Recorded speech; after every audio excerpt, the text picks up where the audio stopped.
Hello! Today I'm going to teach everyone how to write in the Arknights style within 3 minutes.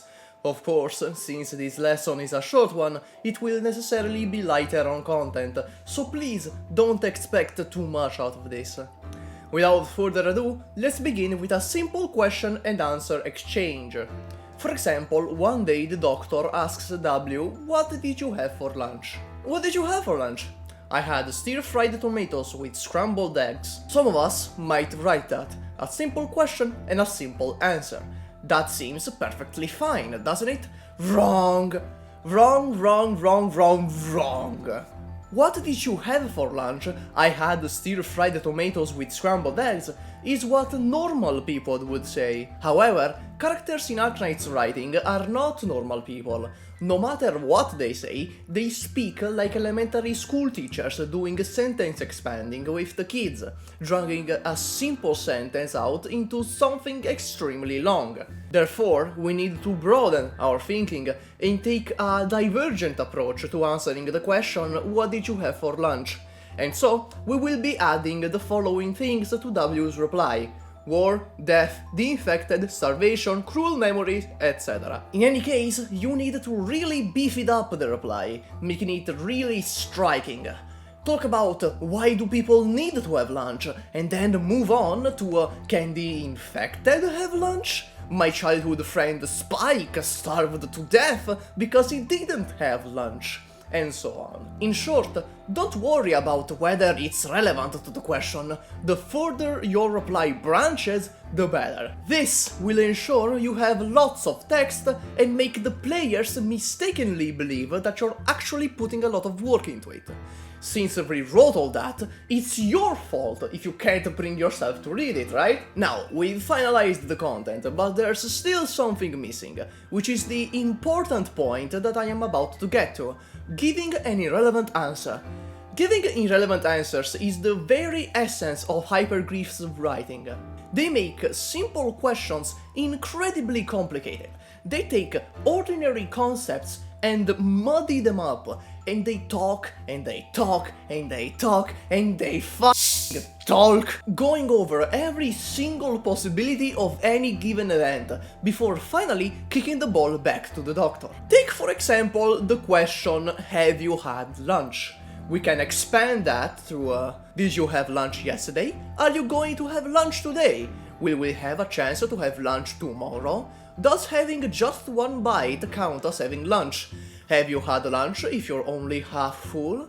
When you get down to it, what is the whole concept of having lunch anyway? What does having lunch mean to me? What does having lunch mean to Amia? What does having lunch mean to the Sarkas? In the end, whether or not you have lunch is still a matter that is determined by your perspective and values. So doctor, you are the only one who can answer that question. By now, I'm sure you understand that the secret is to master the ability to pretend you're saying a lot of things, but in actual fact, it's just a pile of nonsense. Then we have the third point, which is the finishing touch of the entire writing team. Make ample use of ellipses. When you want to show how deep a character is, use ellipses. When you want to show that a character is thinking, use ellipses. When you don't know how to slow down the pace at which your players are reading, use ellipses. This is why ellipses, talking in riddles, and screen shaking are known as the 3 divine treasures of Arknights writing. Alright, now that we learned these 3 points, we also have a general formula for all forms of Arknights writing. Start with the time and the location, amidst the gun smoke of a certain battlefield. Show fleeing Reunion troops, then the screen shakes and operators show up to have dialogue. During the dialogue, have one of the characters suddenly launch into a long soapbox speech. This character can be Kal'tsit, W, Lapland, and so on. She starts by building up a simple question, then goes on to talk at great length about war, memories, death, hunger, and other wavy topics. Finally, this character will use ellipse-filled sentences to throw the question back to the doctor, and that is the end of the scene. In short, number 1, time, location, just make something up about the environment. 2. Screen shakes begin dialogue. 3. Young female character begins extended monologue. Kal'tsit is not young, but... 4. Talking in riddles. 5. Ellipses and return the question back to the doctor. Sounds simple, doesn't it? Then, without further ado, let's use what we've just learned to try writing a short piece of prose.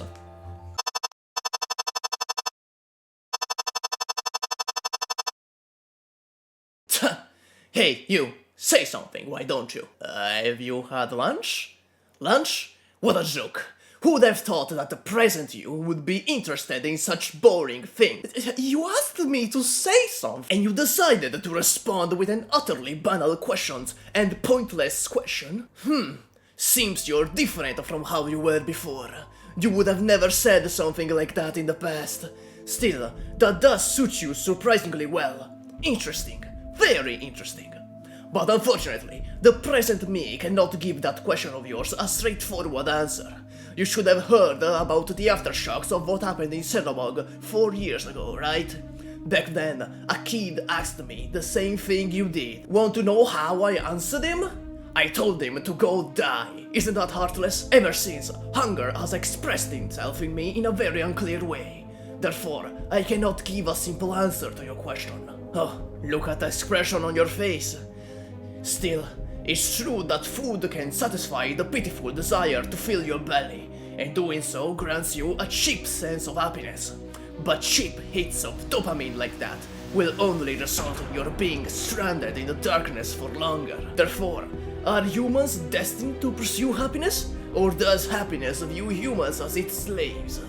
When you think further on it, it seems like an endless cynical riddle, continually asking itself yet never reaching closure. But the irony is that this cheap happiness suits this ruined land so perfectly.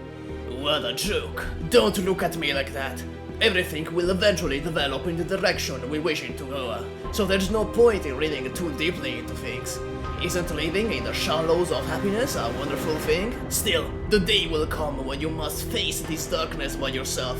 How marvelous. Frankly speaking, I look forward to that day's arrival.